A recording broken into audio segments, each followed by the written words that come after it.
the hosts for giving me this opportunity to present my two talks. One was yesterday, today is the second one. And in fact, the first talk could not be completed because of various reasons. Yes, sir. So if you allow, I will first complete the yesterday's talk and then we'll proceed to the today's talk. Okay.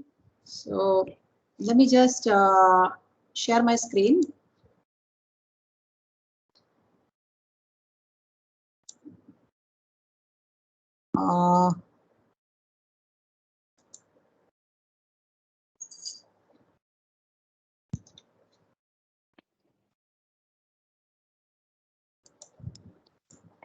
Can you see? Can you see my? Can you see my PPT? Yes, it's visible. Okay, great. So let me just recap what we did yesterday. Yesterday, I talked about the basics and the fundamentals of nature-inspired optimization techniques. What is the philosophy behind them? And I also discussed a working example. So let me just go back to that working example for you to recapitulate what actually we are trying to do. So we are trying to work on a simple problem. This is the simple problem, two variable problem, x1 squared plus x2 squared. And x1 is varying between minus 100 and 100. And x2 is varying between minus 1 and 50. So now we are going to try to solve it using these standard templates. So first thing is we are going to generate initial population randomly. And then we're going to apply the various three algorithms which I had chosen randomly. The genetic algorithm, no, not genetic. I had chosen, I had chosen these three algorithms, PSO and Grey Wolf and ABC. So we had already talked about PSO and Grey Wolf last time. And I had chosen a randomly generated initial population like this. So this is a two variable problem and I had chosen 6 particles. And based on this, we got the results of the PSO. This is the results of the PSO.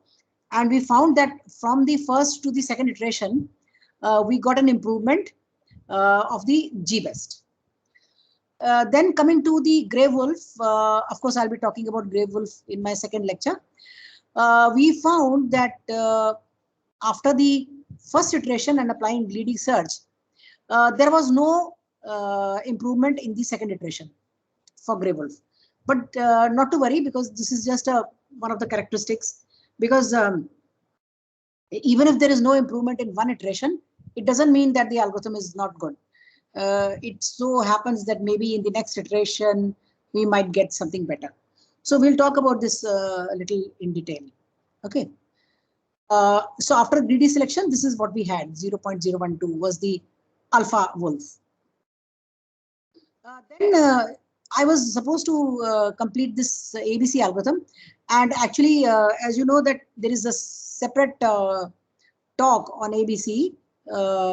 And therefore, I will not go into the details about it. So basically, I'll just briefly tell you that ABC is an algorithm which is deriving its inspiration from honeybees.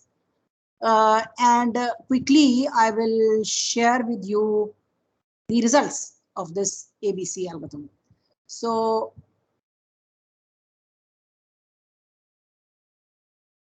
these are the calculations. I think it will be discussed in the today's talk, maybe. So after the first cycle, this is what the ABC tells us. The third B is giving us a very good fitness as compared to the first iteration. So the second iteration is improved. So second cycle is also like this. Now, what do we conclude? Now, here comes the time to conclude all these results. So there are many ways of comparing your algorithm's performance. In this particular analysis, I am going to look at what happened to the best solution in each of the 3 cases. So what was the objective function value or the fitness value of the best solution, as and how we started moving from the initial population to the first and the second generation. So what do we find? We find that the fitness of ABC, Grey Wolf, and PSO, I mean, it was the same. It was fitness was 2 for the best solution at the initial iteration, right? Remember, at the initial iteration, it is 0. It is 2. So particularly, I have chosen the same initial population just to make sure that the comparison is fair. Otherwise, it is not fair to compare. See, suppose you choose one population for one algorithm, another population for another algorithm, then the comparison is not valid. And that is the reason why usually when I review some papers, I make sure that the author has followed this concept. That is, when you are comparing 2 or more than 2 algorithms, the initial population should be same. Okay. So here we find that at the initial population or the iteration number 0, the fitness of the best solution is 2. Here you can see it is 2 over here. Okay. Now coming to the first iteration, what happened? In ABC, it became 0.0362. And then in the second iteration also it remains same, 0.0362. Whereas in the Grey Wolf also it was the same, 0.012, 0.012. But in the PSO, there was a drastic change. From 2, it became 1.37, and then it became 0.03. Now you would say that's not a big deal because the performance of the best solution has not decreased. There is no improvement. You would say, what is the fun of applying ABC and what is the fun of applying Grey Wolf? The answer to this question will be illustrated in the next slide. So what is the next slide? Let us see. We also need to look at the fitness of the worst solution. What has happened to the worst solution? By the worst solution, we mean that particle or that search agent which was showing the worst fitness.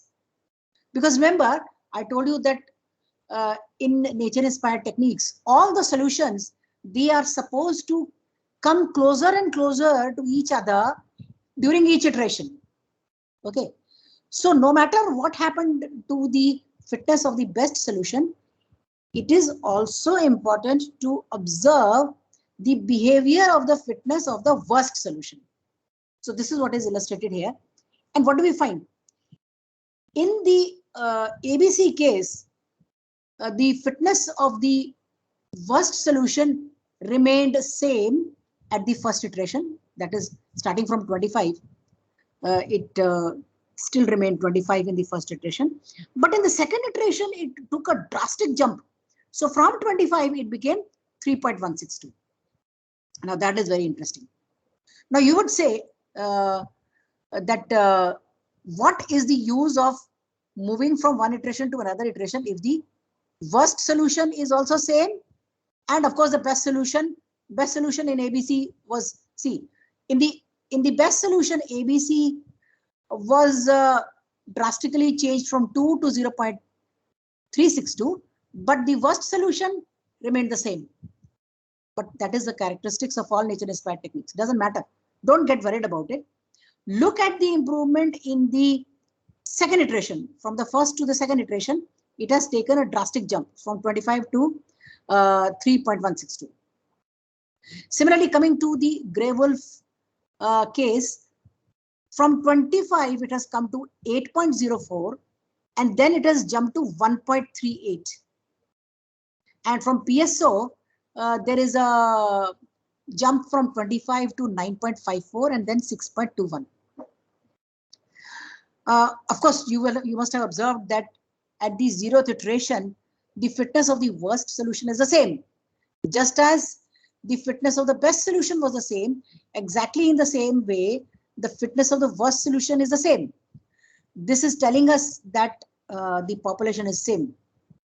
Okay. Now, this is very interesting. So we have used two criteria to compare the three algorithms. First is the fitness of the best solution, and second is the fitness of the worst solution. Now, that's not all. Let's also look at what happens to the remaining search agents, to the entire population. So here, it is interesting to note that at the 0th generation, the population is obviously same. You can just look at it here. This is the same population. Okay. We have chosen 6 points. And look at the way at the first iteration, these points have started coming closer to each other. And over here also, they are coming closer to each other. Look at Grey Wolf. In the second iteration itself, all the points have come fairly close to the minima. And similarly in the PSO, look at this. So these are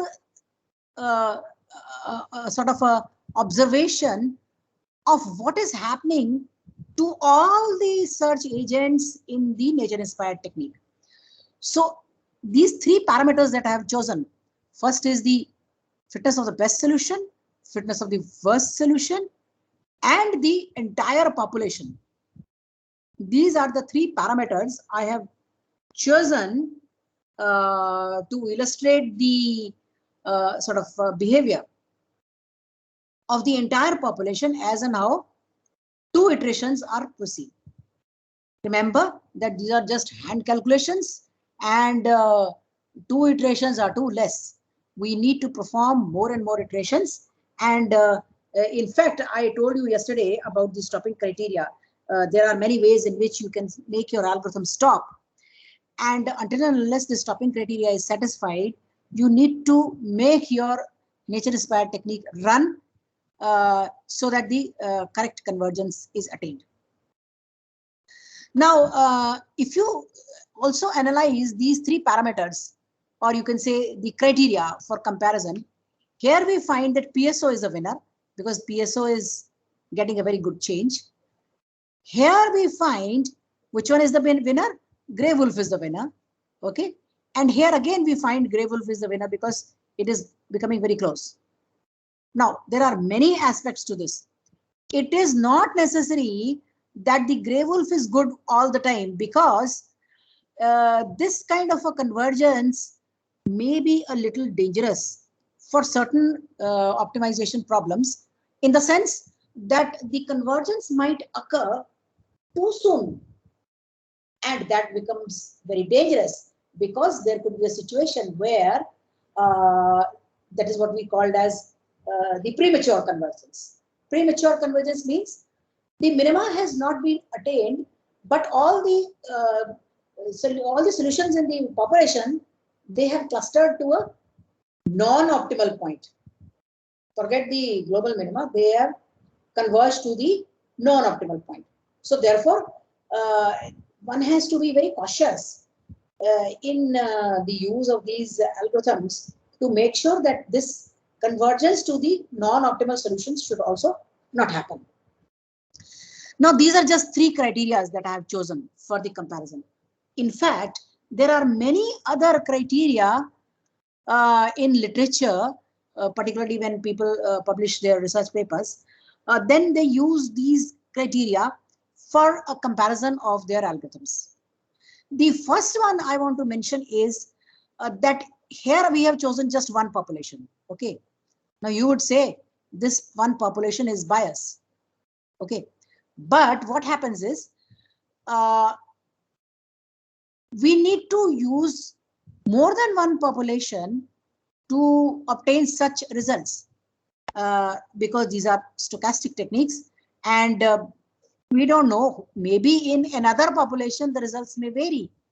So therefore, in literature, more than one population, usually let's say 100 runs are performed, 100 populations are selected, and a statistical analysis is performed. You know, the statistical tests, the t-tests, etc., to make a fair comparison as to which algorithm is better and which is not. In order to generate 100 populations, we need 100 seeds for the generation of random numbers. So therefore, you know, you need to fix the seed for running all the 3 algorithms, okay, and then run that algorithm. Similarly, fix the seed, generate the same population, run all the 3 algorithms like this. So you, in order to generate 100 populations, you need to fix 100 seeds, so that by fixing one particular seed, you can run all the 3 algorithms. And then when whatever results you get, you compile them together and perform a statistical analysis. The question which naturally, hello, madam, a small doubt, madam. Yes, madam, please. in the actually in P-best you have 2, madam. So when we have came to worst solution, you have taken as 25, madam. So can we take 25 under the best solution, madam? Is it possible? Sorry, your question is not clear to me. What are you asking? Madam, actually, madam, you have taken 25 as the worst solution. Yeah. Whereas when we go to the best solution, you have taken as 2. So can we change it?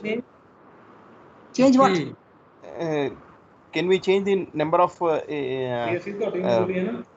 number of iterations or number of possibilities which is going to occur? That is 25, 25, 3.16. It is there for worst solution, madam. So when we go back, we have found that two later on that is 1 point something is there.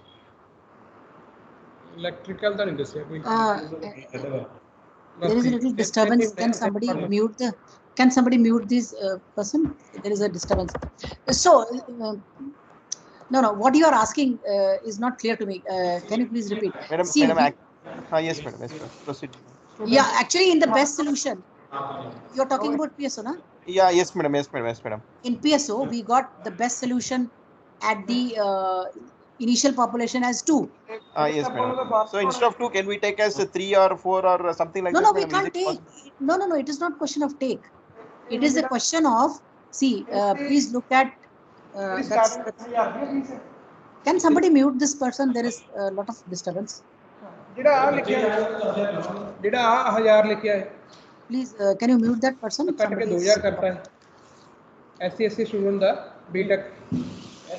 Hello. May I request the organizers to please mute this person? Yeah, thank you. Okay, so what is happening? Look at this. We are working on this, okay? So we are going to generate the initial population. This is the way we are going to generate the initial population, okay? So what happens is that when we have chosen our initial population like this, what is happening? If you look at this initial population is having the best candidate as the 3rd particle. It is 2. Okay, and the worst one is 25. This we can't change. Hello, do you understand what I'm saying?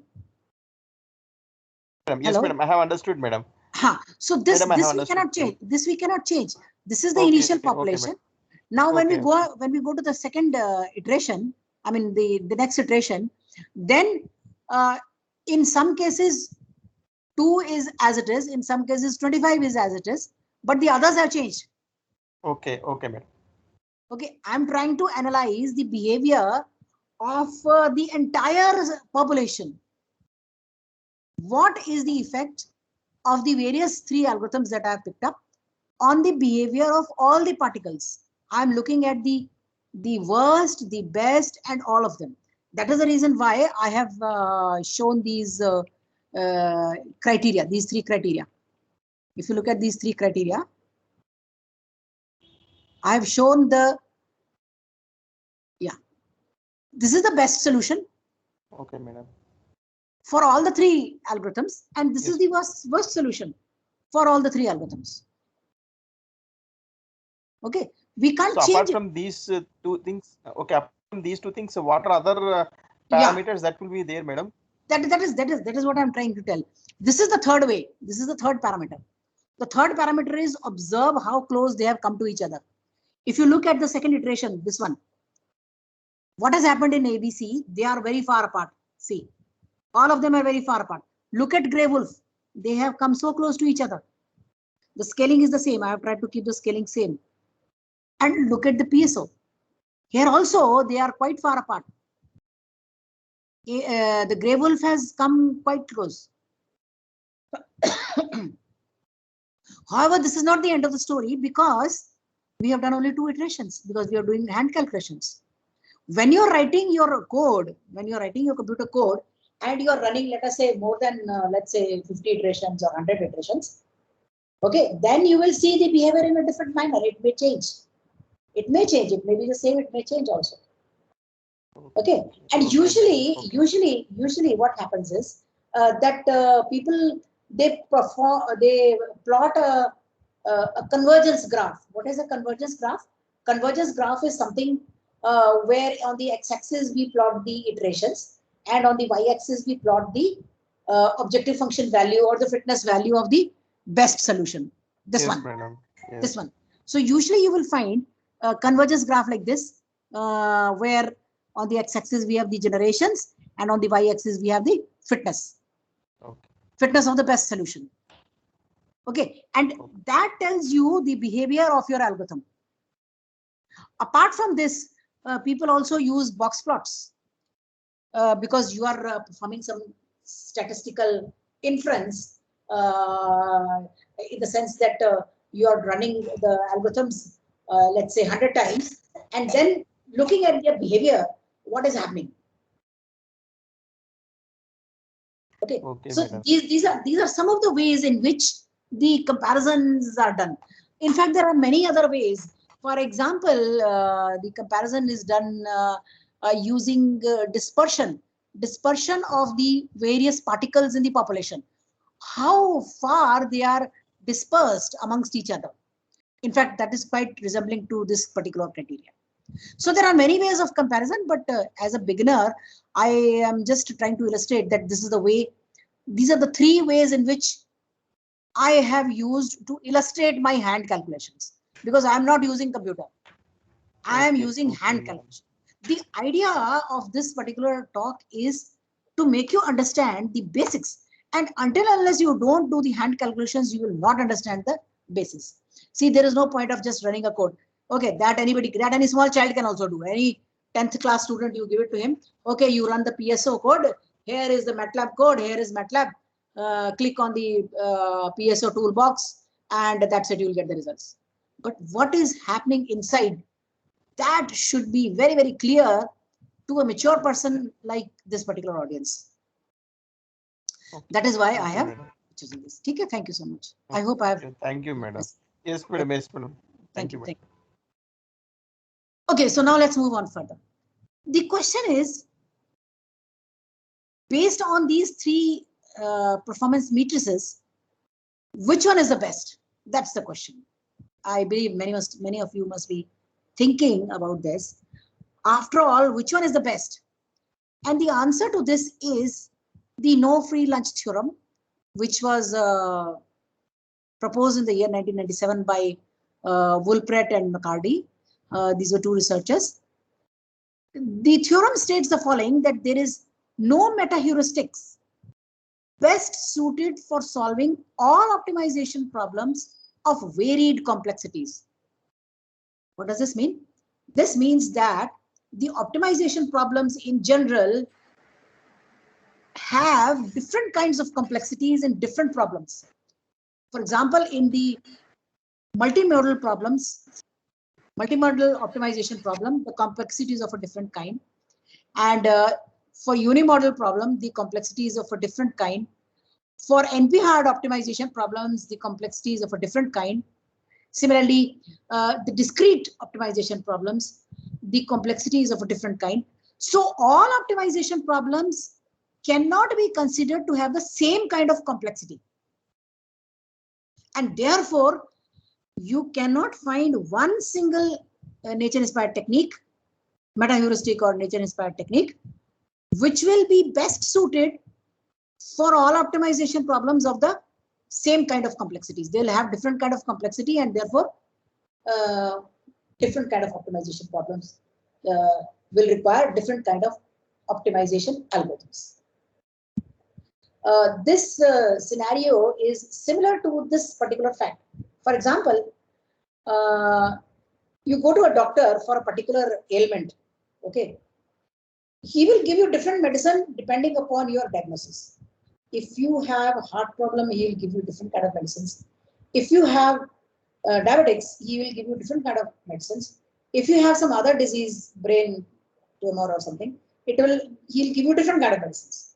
So depending upon your health issue, the doctor will give you different kind of medicines. And that is the reason why the no free lunch theorem is applicable, in the sense that depending upon the optimization problem and its inherent complexities, you have to talk to the expert, and the expert will tell you which particular nature-inspired technique is best suited for your particular algorithm, for your particular problem at hand. For example, in the NP-hard problems, usually it is said that NP-hard problems are best suited to use the genetic algorithms. Genetic algorithms prove to be very, very successful in NP-hard problems, particularly, let's say, when the size of the problem becomes exponentially large. Then genetic algorithms plays a very important role. And people have shown how genetic algorithms converge. In fact, there is no theoretical proof. If you talk about theoretical proof, there is no theoretical proof for the way in which these nature-inspired techniques, they work or they converge. In the mathematical rigor, although there is a lot of work related to the schema theorem. Schema theorem does tell us that this is what is likely to happen, but there is no rigorous mathematics. Okay. So now we come to the open problems in this particular research area. As I mentioned, that this is a lucrative research area, and today also many nature-inspired techniques are coming into existence. The first problem, which I would say is an open problem, is how to analyze the nature-inspired algorithms mathematically in terms of their convergence, stability, and robustness. Now, this is very interesting. I just mentioned that there is no mathematical rigorous proof. So here is the open problem for anybody who is interested in working in this lucrative research area. That is, you need to converge, you need to give the convergence, the stability, and the robustness proof mathematically. And a lot of research scope is available. So those of you who are good at mathematics can think about it. The second open problem is the fine-tuning of the parameters of a given algorithm to achieve its best performance for a given set of problems. Now here, given set of problems means, as I mentioned, that for different kinds of optimization problems under different categories, the algorithm has to be chosen wisely. So therefore, it needs a lot of analysis to consider a given set of problems, let's say NP-hard problems, or let us say multimodal problems, or scalable problems, and then make an analysis of the parameters and give recommendations about the parameters of that particular nature-inspired technique. For example, there are many parameters, let's say in genetic algorithms. In genetic algorithms, we have so many parameters are there. One parameter is the population size. The other parameter is the crossover rate, probability of crossover, probability of mutation, what kind of selection you should use, what kind of crossover you should use. There are so many parameters, and depending upon the choice of the class of problems that you are working on, you need to decide what should you recommend as the best parameters, the value of the best parameters. So there is a lot of scope of research in this, and people are really publishing very interesting papers on this particular aspect. And similarly, in the PSO also, there are many parameters, the C1, C2, and also There is the inertia weight. I have not mentioned it here. The inertia weight also, there is increasing inertia weight, there is decreasing inertia weight, and so many things are there. So if you go into depth of each and every algorithm, you will find lots and lots of research is being done in that particular algorithm. And that comes, and that reminds me of the fact that if you are using, let us say, a particular software and its toolbox, okay, then it says, okay, you use the PSO toolbox of a particular software. Now, how do you know which particular PSO algorithm the software is using? Because if you talk about, let's say, PSO itself, there are hundreds and hundreds of kinds of PSOs. Similarly, if you're talking about genetic algorithm, there are 100 kinds of genetic algorithms. Which one is being used in that particular software, and that too whether that particular version of PSO or a particular version of GA is best suited for your problem at hand, that is a matter of big concern. So I usually suggest that one should write your own code depending upon your problem at hand. So for every problem, you must have a different GA. Okay. The third open problem I wish to mention is the design of new types of benchmark optimization problem. For example, I just mentioned that there are so many benchmark problems. I showed in the beginning of this presentation that there are so many benchmark problems people have designed. In fact, online also resources provides you lots and lots of benchmark problems where they are designed mathematically to trick you. And in order to tackle that complexity, you need to look at how you can actually, how you can actually design more and more mathematically complicated problems so that you can trick the users. So this itself is a very large research area.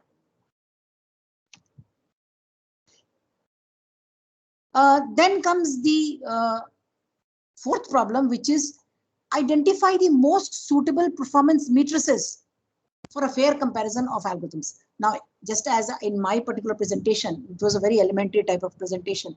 I had just illustrated that, the behavior of the best particle, the behavior of the worst particle, and the behavior of the remaining particles. I have just shown this particular criteria. And as I mentioned, there are other criteria also. For example, the convergence graph, the box plots, the t-tests, the other statistical tests. So one needs to make suggestions as to which is the most suitable performance matrix so that you can make a fair comparison of algorithms. Is the comparison fair? Yes or no? That has to be noted. Okay, so this is also a very important research aspect, and that's why I thought I'll mention it here, that you need to determine which is the most suitable performance metrics.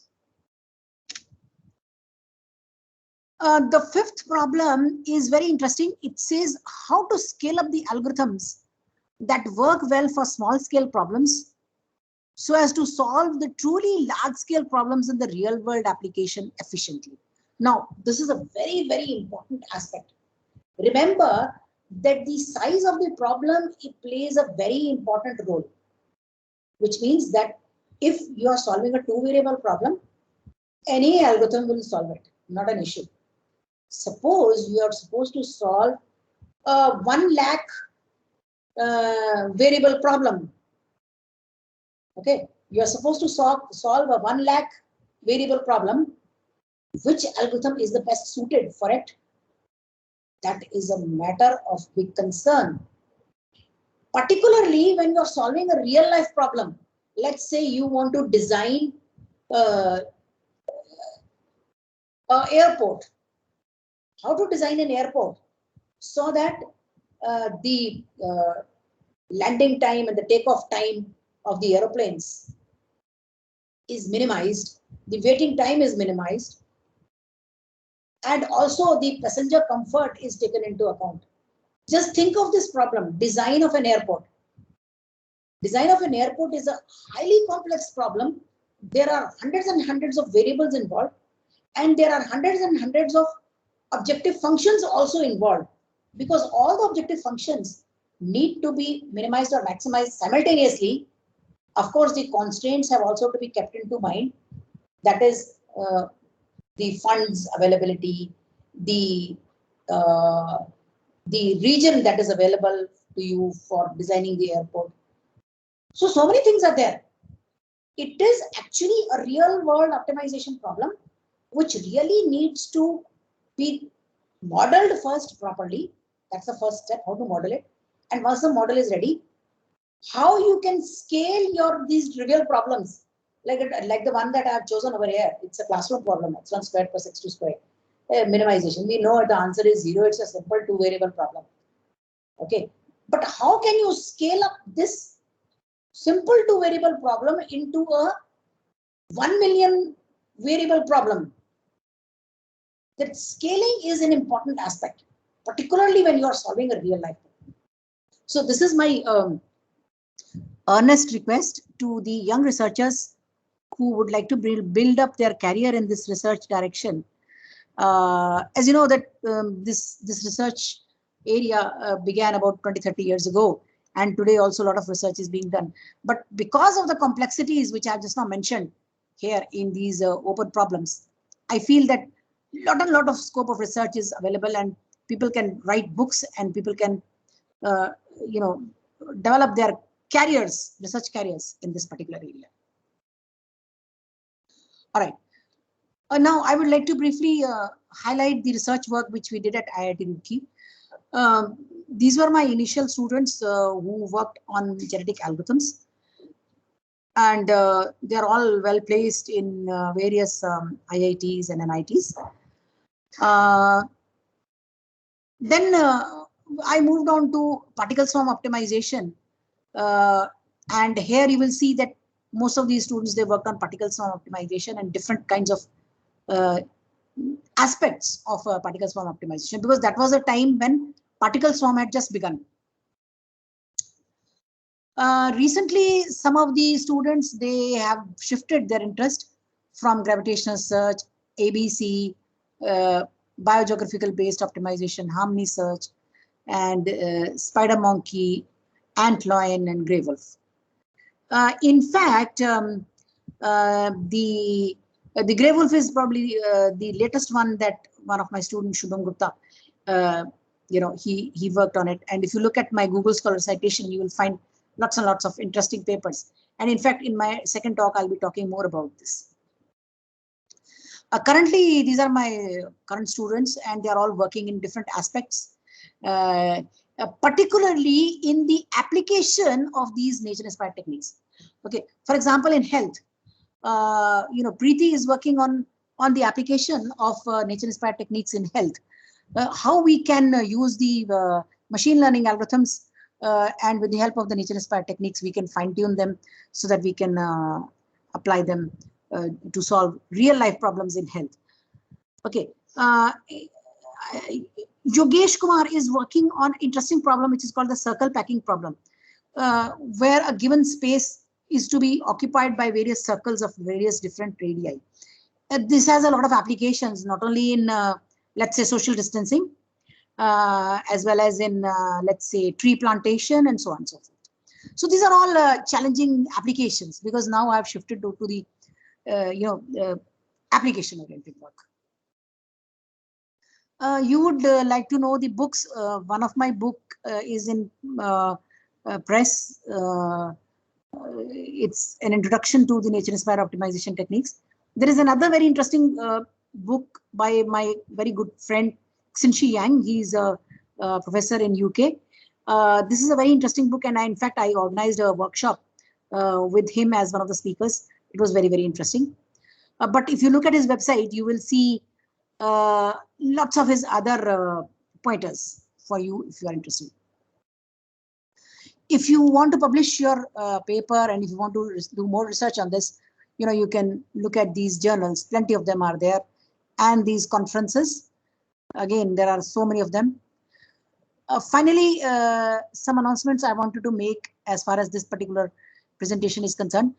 I am the president of the Soft Computing Research Society. It's a founder member of this society. It is located at Delhi. And I invite you to become a member of this, because if you become a member, then you will be automatically put on the mailing list, so that whenever such event is organized, then you can participate in it. We are also into the publication of a journal, which is called the Swarm Intelligence Journal. Then the series of international conferences, SOCPROS. This is a series of international conferences, which is the signature event of the Soft Computing Research Society. We have started this in 10 years ago, rather 11 years ago, from IIT Roorkee. And this time we're going to have it in IIT Mandi in December. So if you want to attend this conference and listen to keynote talks of pioneers in this area, then you would be benefited by attending this particular conference. And finally, there is a book series which two of my colleagues, we are working together. It's called the Algorithms for Intelligent Systems. We are working on this, and we invite proposals for publishing books or proceedings of conferences or workshops into this. And the links I have already provided. Of course, I'll be sharing this PPT, so you don't worry about that. Thank you so much for a patient hearing. And now I'll move on to my second lecture. So I need to. Okay, before I proceed to the second lecture, what I would like to do is I would like to give you an exercise, because that is the essence of this workshop. Let us see, because no matter which nature-inspired technique you are using, you will always need to generate random numbers. Okay, so now I hope everybody has a laptop or a computing facility with you. So what I request you all is to learn how to generate random numbers, because that is the basic thing you will require in any nature-inspired technique. Whether you use PSO, whether you use GA or ABC or anything, you will need random number generators. Okay, so therefore I urge all of you, I'll give you about, let's say, 5 or 10 minutes. And I would request you to share your screen and illustrate what you have done. So please generate 10 random numbers. Okay, generate 10 random numbers in this search domain for this particular problem. Do it on your computer. You can use any programming tool, maybe Python or C++ or anything you like. Okay, and please share. So what I want you to do is generate 10 random numbers using any language and share your screen.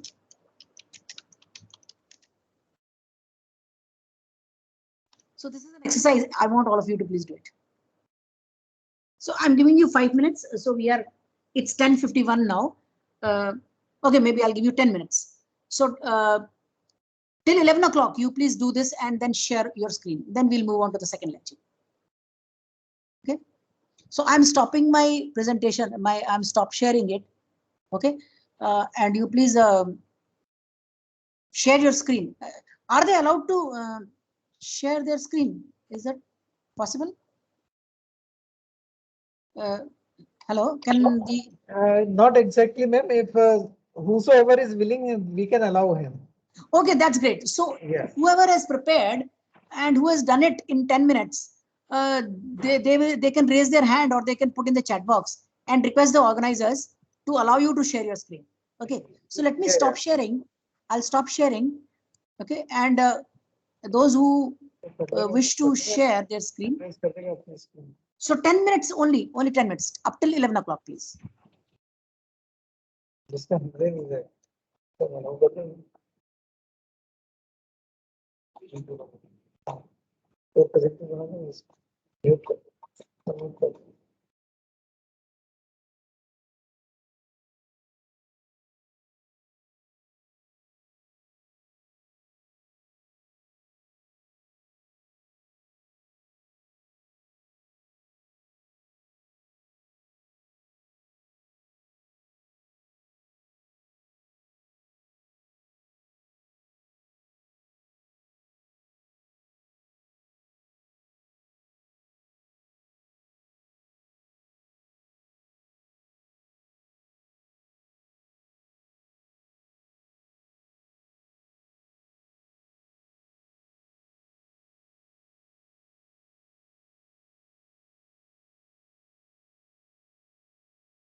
Sir, is my screen is visible, sir?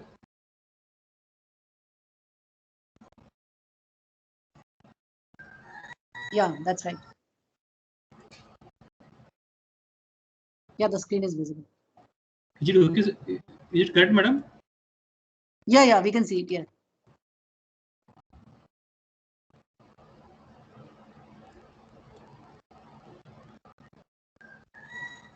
So what you have done is, can you explain? Madam, actually, this is the lowest number, -10.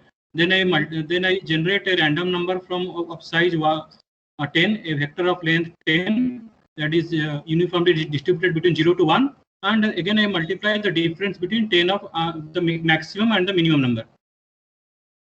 No, but here you are getting just a minute. So what is the population? Where can you? Yeah, 10 actually I took here. No, you have got between -10 and 10. Actually, I only consider only one population size 1 only. If you want, no. Dimension is 10, sir, madam. Dimension is 10, and the population is 1. No, population. You have to choose. You have to choose a population of 10. 10. Population should be 10. And dimension size, madam? Dimension is 2 because the problem is a 2 variable problem. No? Yeah, okay. Then, madam, okay. So you need to choose. Yeah. Is it correct, madam? What are you getting now? Yeah. The population I want 10. Yeah, population 10 and dimension is 2, madam. Okay. But how did you generate it randomly? Where have you used the random numbers? Yeah, this rand option actually I use the MATLAB command rand. Actually, rand means it is what it used to generate a uniform that is random number uniformly generated between 0 to 1. Okay. And here actually I gave the size that is 10 rows and 2 columns. And okay. Now I have to scale with 10. I have to scale with what the. Okay. So here you are getting the first one. Yeah. 8.5 and 6.5, 2.4 and 7.0. That is this the one you're talking about? This is what you have got. Yeah. Okay, yeah, good. I think you have got it correctly. Now the second thing you should do is, yeah, please. What is your name, please? Can you introduce? My name is Vivekananda Jaina. Vivekananda. Okay. Yeah. One thing you need to do is next is, if you change this, if you run this algorithm, will you get the same population or not? No. I won't get it because this is a random. Yeah. You can let's see. Let's see. Yeah, you can see. Run it again. Run it again. Yeah, I already ran, madam. You can see the difference now. I can't see. It's the same one only. No, madam. Here minus 9.9 and 6.4. Acha. Okay. The second one. Yeah.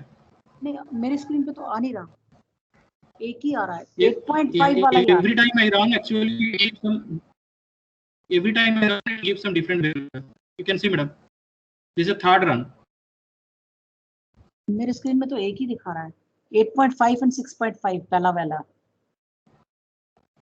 अच्छा एक minute this is the second run, madam. This is the third run. आप scroll down करो जरा scroll down करो नहीं आ रहा इसमें मेरे स्क्रीन में तो नहीं आ रहा okay anyway so what you are saying is that every time you run your algorithm you are getting different pop sizes. Is that right? Different random combination, madam. Okay, now the question is, suppose you are supposed to compare, let us say 5 algorithms. I want you to generate the same population. How can you do it? Same populations. Once I get that population A, that the same A will be used for the 3 different. I have to set the value of this A, and the same A will be used for all the 3 algorithms at the initial stage. Okay, so you mean to say you will generate a population and store it in a file. You'll store it in a file. Madam. Okay. That's one way. The other way is to fix the seed. You understand what I mean? Fix the seed of your generation of random numbers. Okay. If you fix the seed of your generation of random numbers, every time you run your algorithm with the same seed, you will get the same population. Okay, madam. Yeah, I got it. Okay. So that's how you can control. That's how you can control the initial population, so that you can make a fair comparison of algorithms. Okay. Now the second exercise is you need to evaluate the fitness. You need to evaluate the fitness of each of the members of this population. How will you do it? You need to calculate x1 squared plus x2 squared. Vivekanand, can you just do it? You need to calculate x1 squared plus x2 squared for each of those population members. Yeah, yes, sure, madam. I am doing, madam. Okay, good. Please do it. Anybody else who would like to share their screen? You can request the organizers. Anuja ji, please share your slide.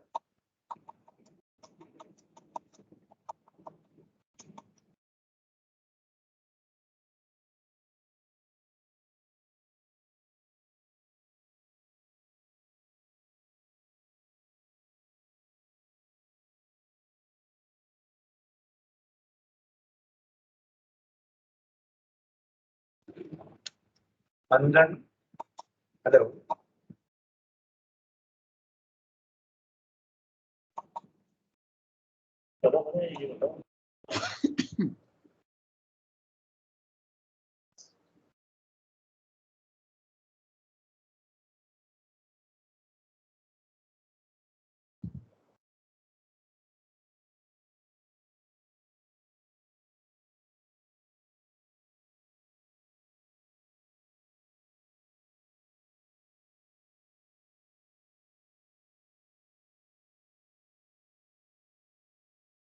So is there anybody else who's interested in sharing the screen?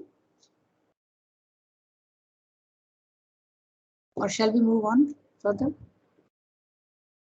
Yes, I think we can move ahead, ma'am. Okay, I think that's fine. All right, so thank you so much, everybody. And if you have not done it right now, ma'am, one person is there.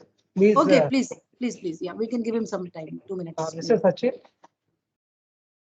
Yes, sir. I can share, madam. Yes, please share your screen. My screen is visible, ma'am. No, not yet.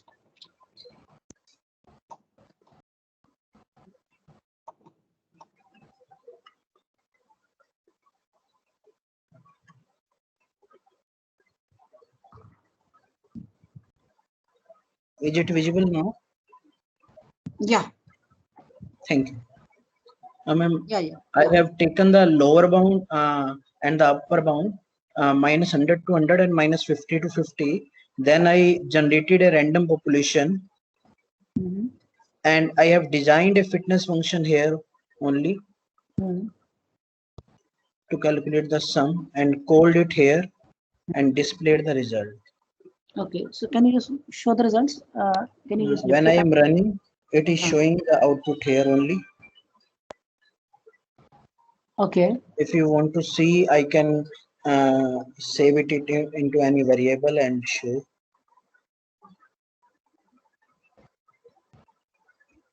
Okay.